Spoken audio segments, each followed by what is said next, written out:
नमस्कार, मैं पत्रकार हनुमान पुनिया और आप देख रहे हैं अपनी न्यूज। हरियाणा के सिरसा जिले में एक ऐसी घटना सामने आई है जिसने पूरे इलाके को झकझोर कर रख दिया है।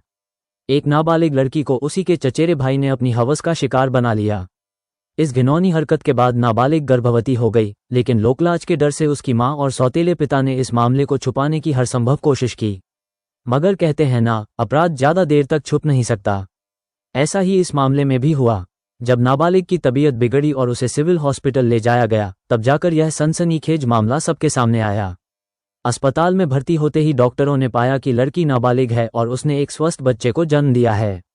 इसके बाद पुलिस को सूचना दी गई और फिर जो खुलासा हुआ वह दिल दहला देने वाला था। घटना की शुरुआत जुलाई 2024 में हुई थी, जब बिहार से आकर हरियाणा में बसी एक महिला अपनी 2 बेटियों के साथ पति की मृत्यु के बाद अपने दूसरे पति के घर रहने लगी थी। उसकी 16 वर्षीय बेटी के साथ उसके ही चचेरे भाई ने दुष्कर्म किया। इस घिनौनी हरकत के बाद उसने लड़की को धमकाया कि अगर किसी को कुछ बताया तो उसे जान से मार देगा। डर के कारण मासूम बच्ची चुप रही और उसने किसी से कुछ नहीं कहा। 3 महीने बाद जब नाबालिग की मां को पता चला कि उसकी बेटी गर्भवती है, तो उसने उससे सख्ती से पूछताछ की। लड़की ने रोते हुए अपनी मां को पूरी सच्चाई बताई कि उसका चचेरा भाई ही इस घिनौनी करतूत के पीछे है। मगर अब आपको जो हम बताने जा रहे हैं वो और भी ज्यादा चौंकाने वाला है।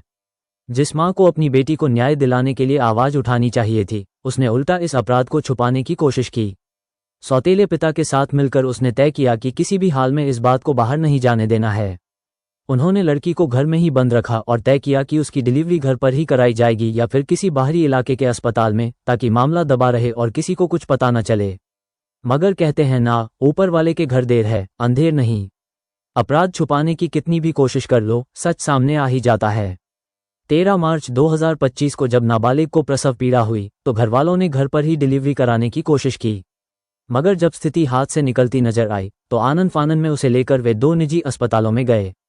वहां भी डिलीवरी संभव नहीं हो पाई, जिसके बाद मजबूरन उसे सिरसा के सिविल हॉस्पिटल ले जाना पड़ा। यहां डॉक्टरों ने जब लड़की की जांच की तो पाया कि वह नाबालिग है। डॉक्टरों को शक हुआ कि मामला कुछ गड़बड़ है।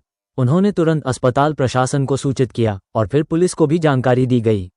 नाबालिग की उम्र 18 साल से कम थी, इसलिए अस्पताल प्रशासन ने तुरंत बाल कल्याण समिति और पुलिस को इसकी सूचना दी। पुलिस ने जब लड़की से पूछताछ की तो उसकी आंखों से झरझर आंसू बहने लगे। आखिरकार उसने अपनी आपबीती बता दी।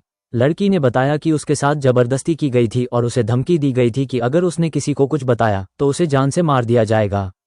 पुलिस ने तुरंत आरोपी के खिलाफ पोक्सो एक्ट और अन्य गंभीर धाराओं में केस दर्ज कर लिया। अब आरोपी की गिरफ्तारी के प्रयास तेज कर दिए गए हैं। पुलिस की जांच में सामने आया कि आरोपी मूल रूप से राजस्थान का रहने वाला है। जैसे ही मामला सामने आया, वह फरार हो गया। फिलहाल पुलिस उसकी गिरफ्तारी के लिए लगातार छापेमारी कर रही है। पुलिस अधिकारी इंस्पेक्टर सुखदेव ने बताया कि मामला बेहद संवेदनशील है और आरोपी को जल्द से जल्द गिरफ्तार कर सख्त से सख्त सजा दिलाने की कोशिश की जा रही है। अब सबसे बड़ा सवाल ये था कि इस नवजात बच्चे की देखभाल कौन करेगा।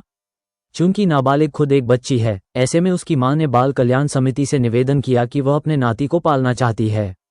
बाल कल्याण समिति ने कानूनी प्रक्रिया पूरी करने के बाद बच्चे को उसकी नानी को सौंप दिया। ये घटना सिर्फ सिरसा जिले तक सीमित नहीं है। देश भर में ऐसे कई मामले सामने आते हैं जहां बच्चियों के साथ घिनौने अपराध होते हैं और घरवाले लोकलाज के डर से मामले को दबाने की कोशिश करते हैं। लेकिन सवाल यह है कि आखिर कब तक मासूम बच्चियों को ऐसे विषयों का शिकार बनना पड़ेगा? कब तक समाज की बेड़ियों में जकड़कर माँ बाप चुप्पी साध लेंगे? कब तक कानून का डर अपराधियों के दिल में पैदा नहीं होगा? ये खबर सिर्फ एक घटना नहीं है, ये समाज के लिए एक सबक है। अपराधियों को सजा दिलाने के लिए न सिर्फ कानून बल्कि समाज को भी जागरूक होना होगा। घरवालों को अपनी बेटियों को डराने के बजाय उनका सहारा बनना होगा। अगर आपके आसपास भी कोई इस तरह की घटना होती है तो चुप मत बैठिए। पुलिस को सूचना दीजिए, कानून का सहारा लीजिए और अपराधियों को सजा दिलवाने में मदद कीजिए। क्योंकि जब तक हम आवाज नहीं उठाएंगे, तब तक हमारी बच्चियां सुरक्षित नहीं रहेंगी। इस खबर पर आपकी क्या राय है? कमेंट में जरूर बताएं और वीडियो को लाइक व शेयर करें ताकि ज्यादा से ज्यादा लोग जागरूक हो सकें।